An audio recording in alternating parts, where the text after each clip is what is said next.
Olá, seja muito bem-vindo a mais um episódio de Don't panic, keep speaking Portuguese.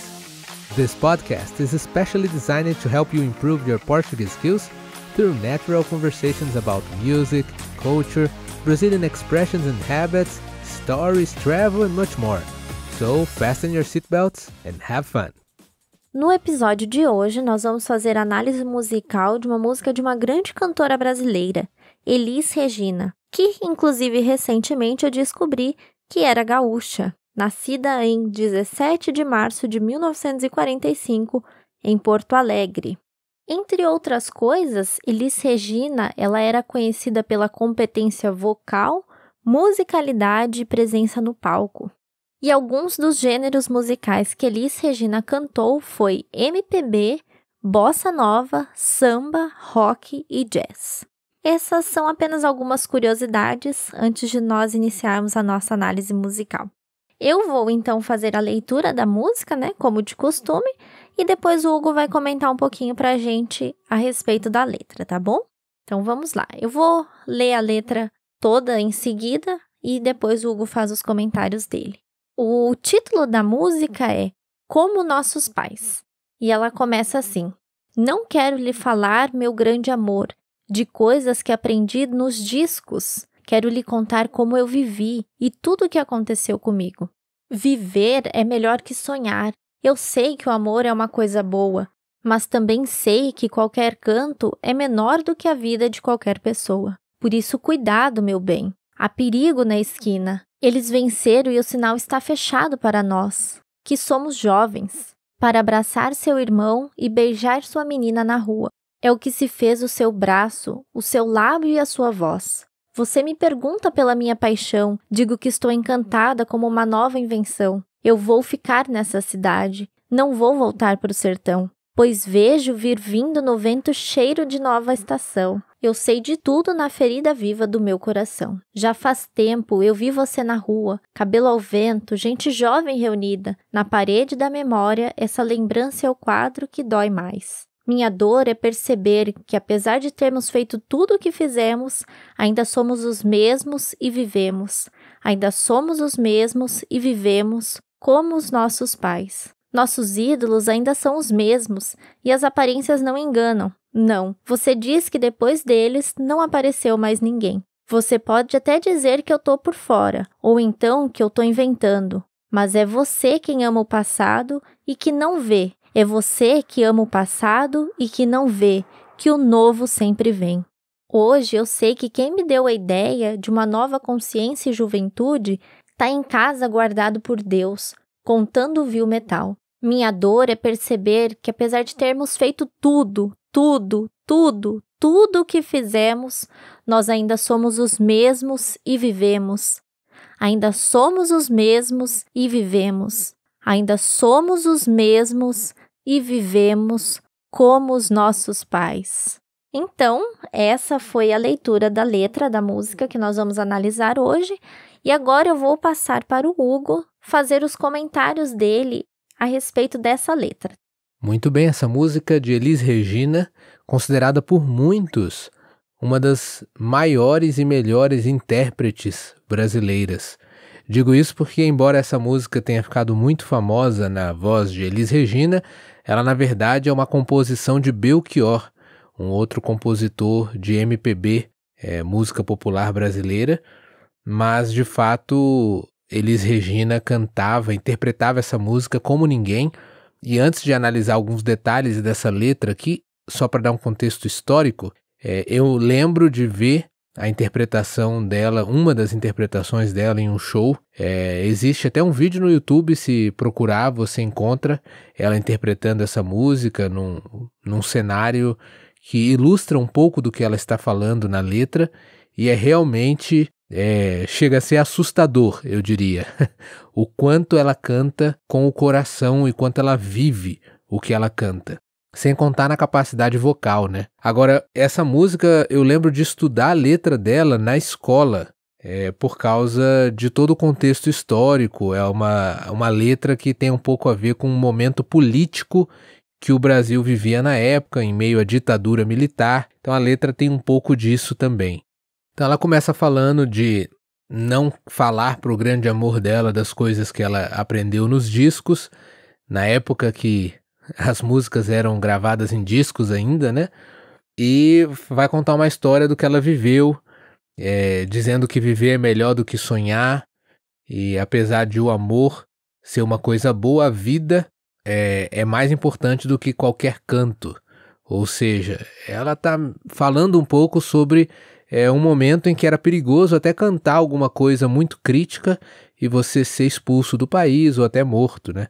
Então, por isso que as letras nessa época, elas falavam de duas coisas ao mesmo tempo, tinham muitas ambiguidades, justamente para fazer uma crítica ou um lado meio político e ao mesmo tempo falar de amor, falar da vida, falar de coisas simbólicas, né? Por isso ela fala logo em seguida: cuidado, meu bem, há perigo na esquina. Eles venceram e o sinal está fechado para nós que somos jovens.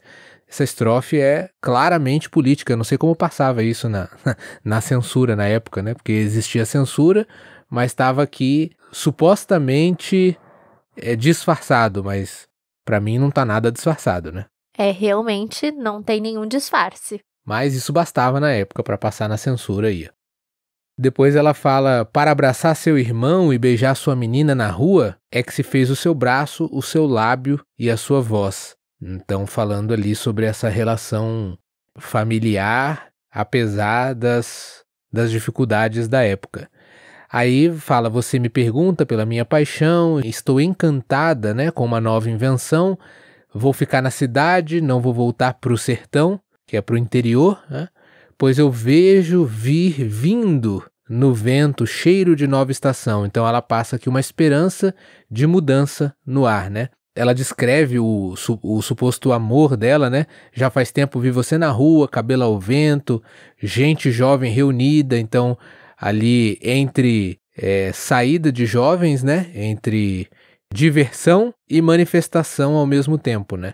Então fica essa ambiguidade aqui nesse pedaço. E aí ela diz aqui uma das frases mais emblemáticas dessa música. A partir de agora vem um dos trechos mais interessantes e emblemáticos dessa música, na minha opinião, que é o que me marcou estudar na escola, que fala sobre na parede da memória, ou seja, imaginando a memória como um quarto, né, uma sala.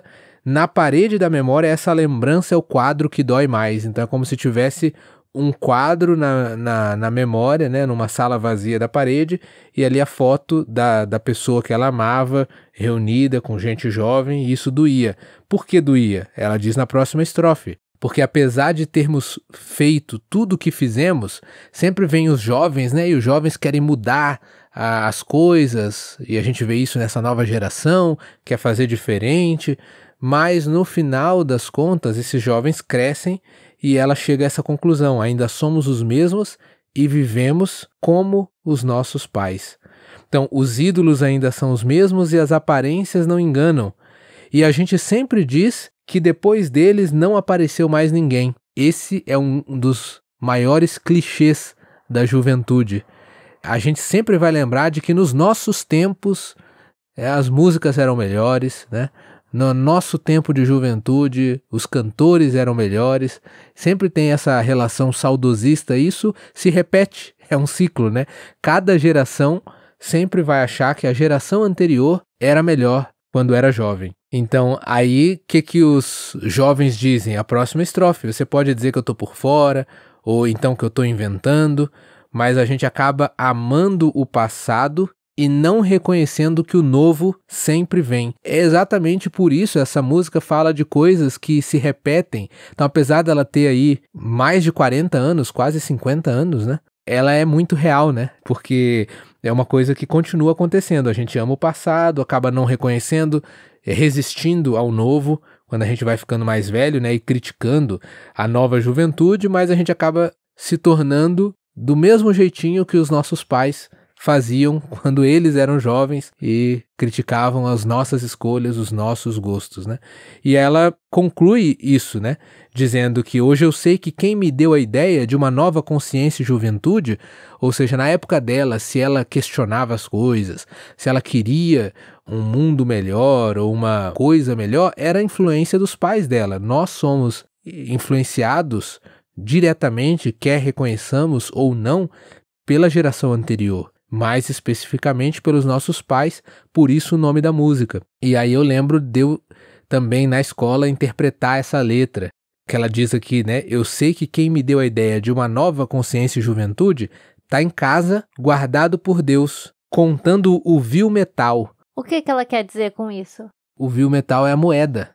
Tá dizendo aqui dos velhinhos, né? Ou seja, os pais dela estão em casa contando moedas. Então ela repete depois disso que a dor dela é perceber que agora ela chegou à conclusão de que tudo que ela fez para mudar o mundo ou para mudar as coisas tornou ela cada vez mais parecida com os pais dela, né? Então é a mesma coisa, né? Somos os mesmos e vivemos como os nossos pais. É o que ela conclui na letra dessa música. Muito interessante. Agora que você contou pra gente isso, eu me lembrei de que você já tinha me explicado isso. Você já tinha me explicado a letra dessa música, porque eu não conhecia. Eu, na verdade, acho que vim conhecer essa música com você. Aposto que você matou essa aula na escola. Não, eu quando estava na escola não tinha aulas assim com análises musicais. Eu lembro que essas músicas estavam em alguns livros de literatura quando a gente estudava esse momento político do Brasil, ditadura militar, e alguns professores levavam até a música para a gente escutar, outros a gente simplesmente lia e caía nas questões que a gente estudava na escola. Faz parte da história do Brasil essa letra, essa música. Por isso eu gosto tanto dela e pelo fato também de que ela acaba sendo sempre atual. É uma das letras que é sempre atual. Geralmente, algumas letras que tratam de problemas emocionais, relação entre jovens e seus pais, né?